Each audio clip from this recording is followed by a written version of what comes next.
Good afternoon. It is 1:30 and it is day 57. Heinz 57 varieties. Yes, have we had a variety of days this past 57 days or what? And who knows what the future holds. Let's try to look at it as an adventure, not a challenge. So I have been so happy since finding that National Day calendar because it's kind of a new toy to play with. And I encourage you, whether you're alone or whether you are with your family, to use this National Day calendar as a way of making each day interesting. It said celebrate each day. And yesterday was Crunchy Nutty Fudge Day. Oh my stars. So this is a story about making things work. I did not have it. It requires a can of condensed milk, which I had, and a 12-ounce package of chocolate chips, which I did not have, and some vanilla, which I had, and that's all that is to it. It's so simple, it's dangerous, I tell you. But I also did have some other things to throw in there. I threw in some cranberries, and I threw in some coconut, and I threw in a whole bunch of pecans because I love nutty fudge. I have to tell you, it was delicious, and it worked, and it was too simple. The only thing I wished I'd have thought of prior to making it was I love things that have the flavor of lavender in them. And I just didn't think to add the lavender. But that's okay, because I've got a cookie recipe I want to try, and that's I can put lavender in. So we'll see what that adventure unfolds. But today is hummus day. I have some hummus in the fridge. So afternoon break time, it'll be hummus with my crackers. It is also, that is International Hummus Day and International Crouton Day. Now, I don't eat just every crouton. I like little ones, not too hard. But if you get a good crouton, I'm good with that. It is also Frog Jumping Day. National Frog Jumping Day. I don't know what that means, but if I go back to the site, it will tell me, I'm sure. It's Fruit Cocktail Day, and I don't have enough fruit to make fruit cocktail, but I do have some frozen berries in the freezer. I'm thinking maybe I can make a cocktail with fruit for my afternoon. I'll give up the wine today, so my one little afternoon attitude adjustment hour. So that's Fruit Cocktail Day, and it is Third Shift Workers Day. How do you like that one? I used to be a third shift worker, and I can tell you they deserve to be celebrated. You know, I worked for Silent Unity Prayer Ministry, and it is those dark night of the soul hours, you know, that middle of the night when people, all your fears seem to grow and everything seems to magnify. And I prayed with people. I've prayed with people who are contemplating suicide. I've prayed with people where there was a shooting going on out in the parking lot outside their apartment. I actually prayed with a priest one day about a young man he knew of that was going to be executed. So those were tough times, and you're always kind of off kilter when you work a third shift. It's not like a natural shift. We're not nocturnal beings necessarily. So I honor and respect all the people who have to work that third shift, and it does have its good parts, but basically it's kind of challenging. So today I wanted to invite you to fall in love. Now you got to be very careful when you fall in love, because if you're not careful, it's the wrong kind of love, you could slip and break something, like your heart, for instance. But that's not the kind of love I'm talking about. The kind of love, and there's many, you've probably heard these before, But the first one is, it's called Storgy Love. And Storgy Love is the love that you feel with your parents, your siblings. You know, it's kind of it's kind of inexplicable because it just seems to come naturally to us.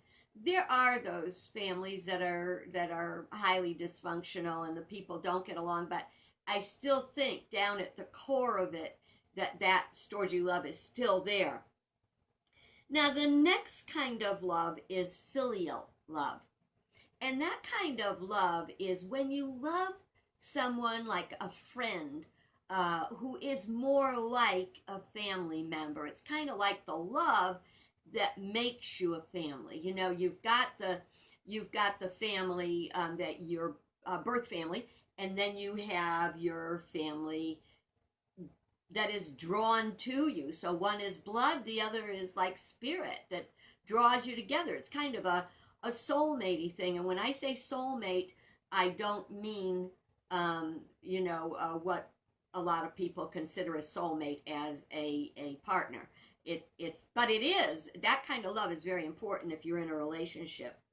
The other kind of love is eros. And eros love is not, as it is often considered, because it comes close to erotic, the word and probably the etymology of it. But what it is, it's about being in love on deeper than a sexual level.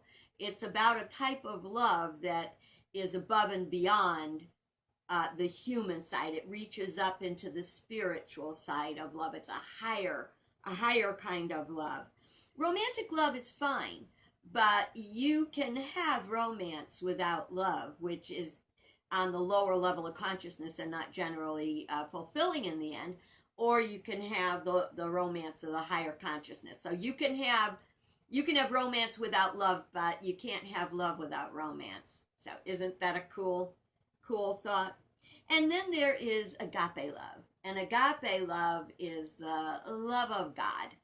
That, and it's not like God loving you, God loving me. It is agape as a principle of love.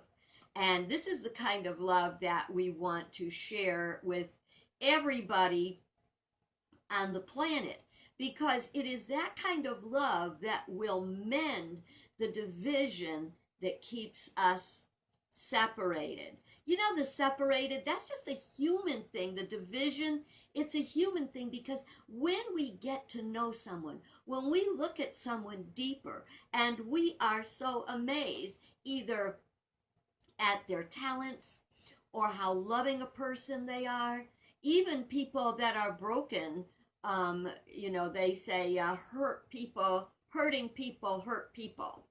And sometimes we look at that hurt we get from a hurting person and we get very defensive and angry, and we feel that we want to repel them.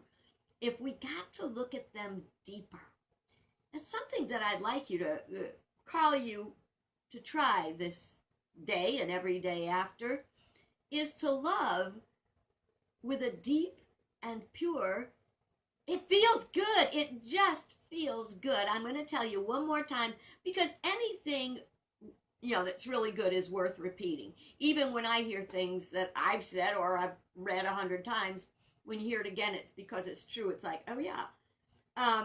I took the Dale Carnegie course like well over 40 years ago, and it was just amazing, because there were 22 people and 3 leaders in the class, 3 facilitators, and in the 15 weeks that the class was in session, just 2 hours a week, each person in that group spoke for exactly 2 minutes. No longer, no less. 2 minutes. They did get all different kinds of topics that were assigned by the facilitators of the group. But in that group, the first night I went in, I had everybody in their pigeonholes. Now, don't tell me you don't do it. I'll bet you do it. We kind of see someone and we decide automatically, are they Are they someone I want to like? Are they someone I don't want to like? Are they physically attractive? Are they physically not attractive? We do all this little judgment and put them in pigeonholes, which is unfortunate. But it's actually a part of our our self-defense, our survival instinct. So don't feel bad. You're a human being. You're a spiritual being having a human experience.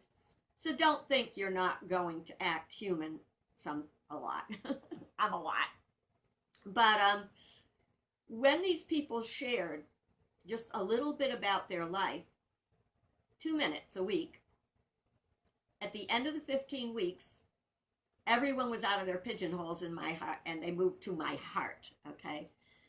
There was a woman in particular I didn't want to like. She and her husband were there. They were trying to improve their communication skills because they were a part of Marriage Encounter. Now, my marriage was pretty ugly, and I always wanted to have a good marriage. So I automatically wasn't going to like her because not only did she have a good marriage, that's what her life was. And over those 15 weeks, I learned to love her. I learned to love every single one of them. I want you to hear this, because this is how you fall in real love, okay? Agape. So after 15 weeks, we had a little, the last session, we ended it with a wine and cheese party. So guess who sits next to me? Marriage Encounter. And I took a breath, and because I'd come to love her so much, I looked at her and I said, you know, the first time I met you, I did not like you, and I wasn't going to like you, because my marriage stinks. And you always talk about your happy marriage. And she said, I said, but now, I said, I really, really like you. I'm so glad that we met. And she said, you know, when I first met you, I didn't like you either. She said, I thought that little tiny loudmouth noxious woman, ta-da! Here I am. But she said, I came to love you too. You know, if we want, like I say, if we fall in love, we could break something, like our heart. But if we learn to walk in love, what does it mean to walk in love? It means every day to experience love, to learn to love people just where they are. And that's one of the ways I get through this. And it's one of the ways that we can all come out of this whenever this is over, and we'll come out happier. And I so encourage you to learn to love. Now, I learned a great thing about love in the past couple days. One of the things I do is I will watch YouTube, which I've said this probably every day, because I can pick what I want. I'll pick a topic that I want to learn more about or whatever, and hence we have some of the things I have cooked in the past few weeks, 6 weeks. Yesterday, the day before, I came across one, and it was called Tribal People Try Donuts for the First Time. And I watched it, and it was very endearing because these people had never seen a donut. They didn't know what it was. Well, I thought that was hilarious, and I posted it to my Facebook page. Well, then, like if you start watching one person's channel, it will show you other things from their channel. So then they had tribal people try Mexican food. It was hilarious.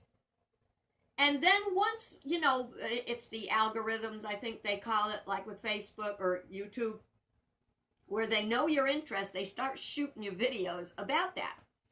So I watched one about mole sauce, about this guy and his wife went to Mexico, and they wanted to get Oaxaca, O-X-A-C-A, it's an area, and they wanted to have mole sauce from there. They didn't know anybody there, but what they decided to do was hire a car, go to this Osaka village and find someone who would make them mole sauce. And they did. And I watched the whole process, but what was most fascinating in the process was, first of all, that someone would go to all that work. Because let me tell you something. If I were a meat eater, and if I were to go through all you would need to go through, it took 5 hours to make the sauce, okay? With over 30 ingredients. Just to find someone who would do that, I would appreciate them. But in the 5 hours it took to make that mole sauce, and watching and talking to the lady as she was, cooking and everything, it was amazing. And you look at these people, and when you get to know them, you can't help but love them. You can't help it. The more you know about somebody, the more you love them. So I pop in a lot of times on my friends' videos, and I may say something and I may not even say something, because sometimes my mind is elsewhere. But I watch and I go, oh my God, I didn't know that person knew that, or I didn't know that person had that talent, or I didn't know that. So in this time when we are separated from each other, we can still learn, to learn about each other. Some people are like, oh, I don't go on Facebook because it's blah, blah, blah.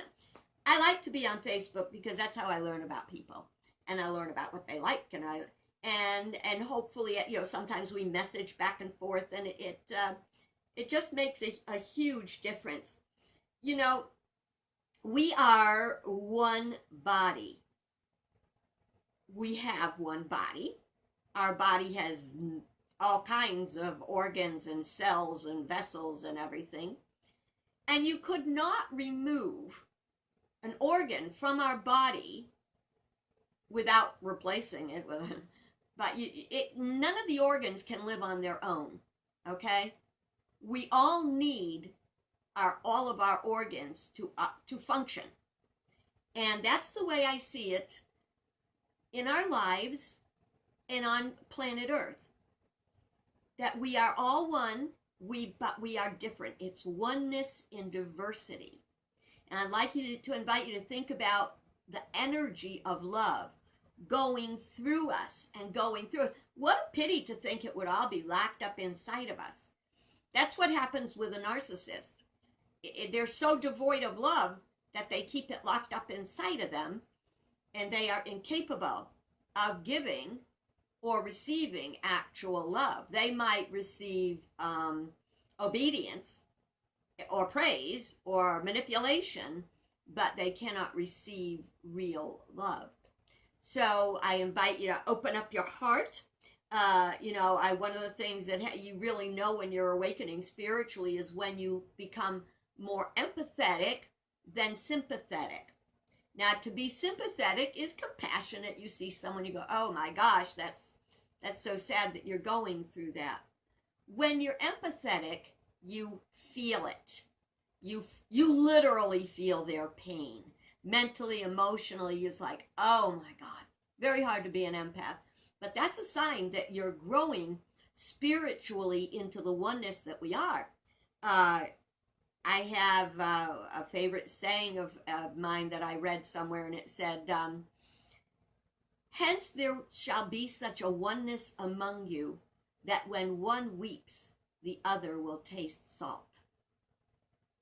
Wow. Imagine if we were there. And that brings me to, first of all, wonder. I was thinking the other day, how long is this going to go on? Now, if you haven't heard me say it before, I believe that this virus came to teach us lessons. It came to teach us the lessons about the importance of being one, the importance of working together. We're not going to really come out of this until we learn how to cooperate with others in our country, with others on the planet. And I wouldn't even go so far as to say it might not be with others that might even be aliens. We're all in this together. So if I were to pose the question to you, if this will not end until we learn the lessons that the virus is bringing us, when will it end? If we don't learn the lessons, it's not going to end, or it's not going to end well. So I invite you to look at the love lessons today, because we're talking about love, and to say, how can we be more loving? That is a definite lesson. How can we unite instead of divide? And that's a very important question, because we are way too divided. We need to come together. We need to love and understand people just where they are, whatever they're doing. We don't have to like someone to love them. How do you like that for a fact? It's true. And the last part is about sharing. I talk about that a lot. And, you know, here I had this realization this morning. They said that I think we're at a 14% unemployment rate, and that's sad and awful. That means, though, that there is 85%,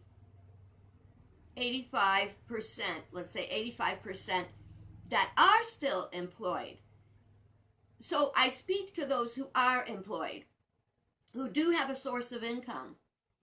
And I invite you to please share whatever you can, however you can. Now, one of the ways I share is I donate to Silent Unity, which is the Unity prayer ministry that is there. You can pick up the phone 24/7, 365, and there's someone to pray positive prayer with you. That's wonderful. I worked there. It was great. The other, even though I don't agree with her about a lot of her theology, because my theology is quite different, but I watch Joyce Meyer on TV every day. Sometimes it stresses me out because I want to argue with her, but she does great works in and out of our country. So I donate proudly to the Joyce Meyer ministry. I don't care if you get your stuff down to the food bank. If you have a job, have compassion for those who are living in fear about their job. You know, the truth of the matter is, if everyone gave something, nobody'd need anything. And we are going to come out of it. And the job that you get in the future may not be the job that you had. And it could be even way better. So I invite you to think on those things, and to know that I love you, I bless you, I appreciate you, I behold the divinity in you, and I am open to receive all your love and all your spiritual gifts as I give you mine. God bless you. Have a stellar day. Bye-bye. I have a remote for this thing. I just can't figure it out yet.